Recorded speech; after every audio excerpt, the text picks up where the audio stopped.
नमस्कार दोस्तों, आपका हमारे YouTube चैनल भक्ति ज्ञान त्योहार में स्वागत है। आज मैं आपको जेठ मास में पीपल सींचने की कहानी सुनाने जा रही हूँ। अगर आपको ये कहानी पसंद आई तो कमेंट बॉक्स में पीपल देवता की जय अवश्य लिखिए। किसी गांव में 3 भाई रहते थे। तीनों भाई की शादी हो चुकी थी। दोनों बड़े भाई बहुत चालाक थे, लेकिन सबसे छोटा भाई बहुत ही सीधा साधा था। बड़े भाई सारा खेतों का काम अपने छोटे भाई से ही कराते थे और खुद कुछ भी नहीं करते थे, और जब अनाज हो जाता तो सब बराबर ले लेते। इसी तरह घर में दोनों जेठानी घर का सारा काम छोटी बहू से करवाती और खुद कुछ भी नहीं करती थी। छोटी बहू घर का सारा काम करती, सबके लिए खाना पीना बनाती, लेकिन किसी से कुछ नहीं कहती।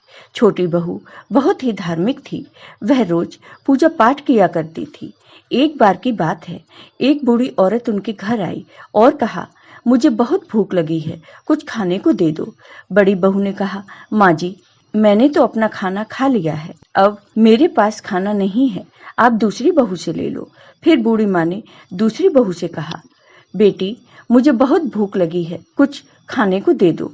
तब दूसरी बहू ने कहा, माँ जी, मैंने तो अपना खाना अभी अभी खाया है, अब खाना नहीं है, आप छोटी से खाना ले लो। तब बूढ़ी माँ छोटी बहू के पास गई और उससे खाना मांगा। तब छोटी बहू ने कहा, माँ जी, आप यहाँ बैठिए, मैंने अभी खाना नहीं खाया है, मैं अपना खाना आपको देती हूँ, आप खा लीजिए। बूढ़ी माँ ने खाना खा लिया और बहुत खुश हुई। फिर बूढ़ी माँ ने छोटी बहू से कहा, बेटी, कल से जेठ का महीना शुरू हो रहा है, अगर तुम अपने घर में अन्न धन का भंडार चाहती हो तो तुम कल से पीपल सींचो, प्यासे को पानी पिलाओ, तुम्हें पूर्णिमा तक इस पुण्य का फल मिल जाएगा। ये सारी बातें दोनों बड़ी बहुएं भी सुन रही थीं। दोनों बहुएं उन बूढ़ी माँ के पास गईं और बोलीं, हे बूढ़ी माँ, हमें भी अमीर होने का कोई उपाय बताइए।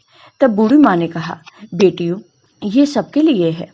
अगर तुम भी जेठ माह में पीपल सींचो, जल दान करोगी, तो तुम्हें भी पूर्णिमा तक इस पुण्य का फल मिल जाएगा।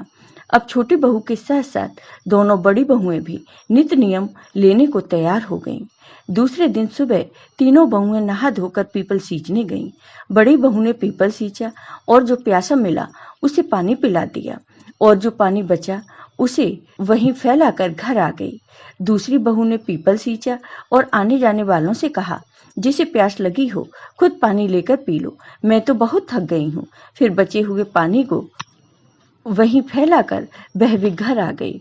छोटी बहू ने पीपल सींचा और पीपल सींचने के बाद वहीं बैठ गई और भजन कीर्तन किया और कथा कहानी सुनी, और जो भी प्यासा आता उसे प्यार से खुशी खुशी पानी पिला दिया।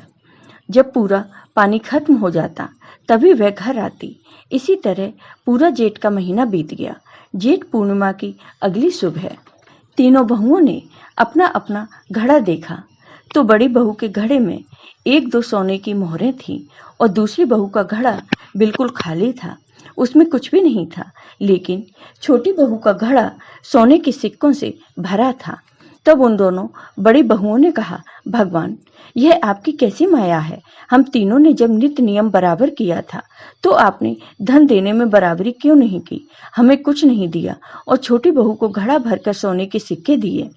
तब जेठ माह के देवता प्रकट हुए और कहा, बड़ी बहू, तुमने जो दान किया यह उसी का फल है, और दूसरी बहू, तुमने तो हर प्यासे से यही कहा कि मैं थक गई हूँ, खुद पानी लो और पी लो, तो तुमने तो कोई दान किया ही नहीं, इसलिए तुम्हें दान का कोई फल नहीं मिला और तुम्हारा घड़ा खाली है। लेकिन छोटी बहू ने बड़े प्रेम भाव से प्यासे को पानी पिलाया। जब तक इसका घड़ा खाली नहीं हो जाता तब तक लोगों को पानी पिलाती थी और भगवान का भजन कीर्तन करती रहती थी, इसलिए इसके पुण्य का फल तुमसे ज्यादा है। फिर दोनों बहुएं भगवान के पैरों में गिर पड़ीं और दोनों बहुओं ने उनसे क्षमा याचना की। दोनों को पश्चाताप के आंसू देखकर भगवान को उन पर दया आ गई और भगवान ने उन्हें माफ कर दिया और उनके घड़े को भी सोने की मोहरों से भर दिया। फिर सभी लोग मिलकर प्रेम भाव से रहने लगे। तो हे जेठ के देवता, आपने जैसी कृपा इन बहुओं पर की, वैसी ही कृपा सब पर बनाए रखना। जय हो पीपल देवता की। आपको ये वीडियो पसंद आया हो तो कमेंट बॉक्स में कमेंट करके ज़रूर बताइए। साथ ही मेरे वीडियो को ज़्यादा से ज़्यादा शेयर करिए। धन्यवाद दोस्तों।